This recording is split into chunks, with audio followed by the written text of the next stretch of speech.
What's up, guys? Today we're going to be talking about the Destroyer. We have a Paul Destroyer, a Ricky Destroyer. We also have some other Destroyers in Pro and Champ Plastic. They're all max weight. We're going to take them out to a field. We're going to fly a drone up overhead to see what their flight lines look like.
All right, we just threw these Destroyers and they all flew a little bit different.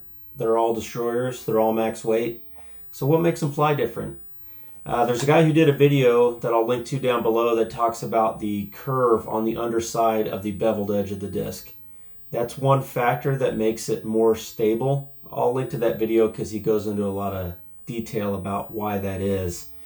But essentially the summary is if there's more curve on the underside of the disc, it will be more stable. So that's a feature that's on the Paul Macbeth Destroyer, or on some of these Ricky Destroyers, it's very flat on the underside of the disc, which makes it fly more straight. Wherever that is, that does appear to be the case from the testing that we did. The other thing that affects the stability of the disc is the dome. I don't know exactly why, but I could clearly tell that when you throw a domey Destroyer, it will, if you get any turn out of it at all, if you have a strong enough arm speed, it will turn slowly and it will fade slowly. It will be more stabilized in the air.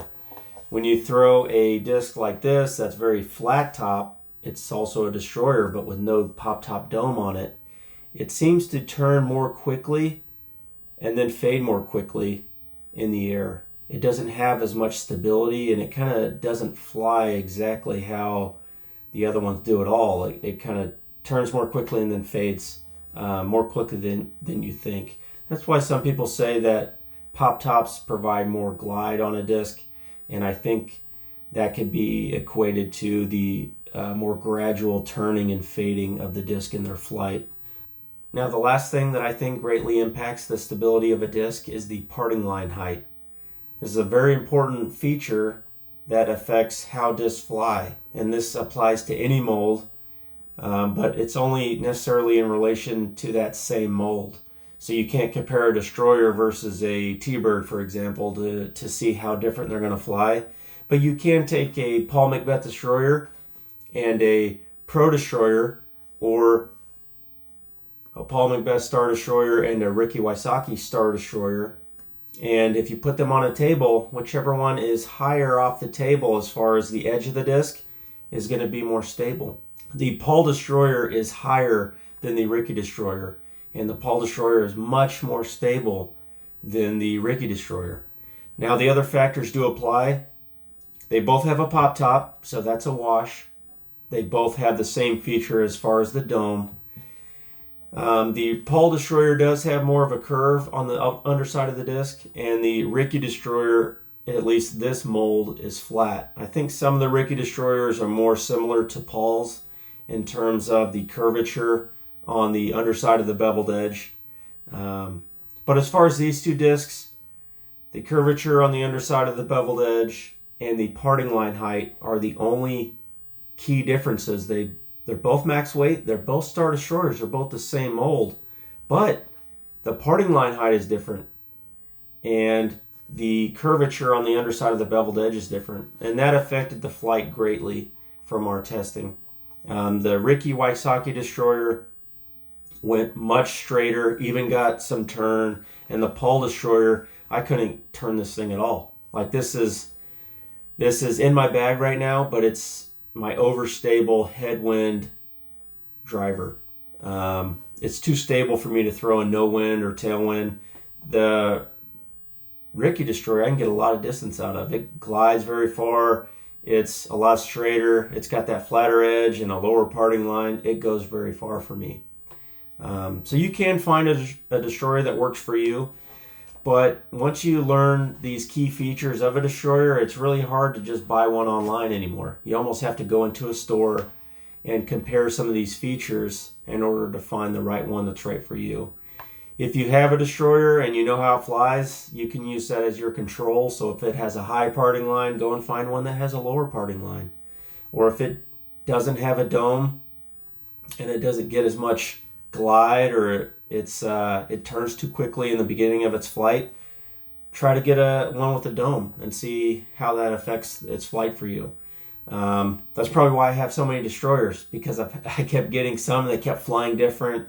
Sometimes the plastic, like a Pro Destroyer or a DX Destroyer, the plastic does affect the flight. A Pro or a DX tend to fly less stable, even if they had the same parting line, same dome, same curvature on the underside as a premium plastic disc. The plastic has some minimal impact on the flight as well. But that's our analysis, and I hope that's beneficial for you as you try to find the right disc for you and the right stability. Let us know in the comments down below if there's other things that we missed or other things that you've noticed that affect the stability of the destroyer, or if we got any of them wrong, because that's possible too. I'm just learning this as we test out discs. I'm not a scientist. I'm not a physicist. These are all just based on our observations from how these discs fly. And they're also based on the inconsistencies of my pull. Because sometimes I pull it good and sometimes I don't. So every time we do a disc review, we always give away some discs. Today we'll be giving away 4 destroyers. We have a Star Destroyer, we have 3 Champ Destroyers. You can win one of these destroyers if you share this video, if you subscribe to the channel, and if you leave a comment on the video. That'll enter you to win. You'll have a pretty good chance of winning because we don't have that many subscribers right now. We appreciate your guys' support, and we'll see you guys next time.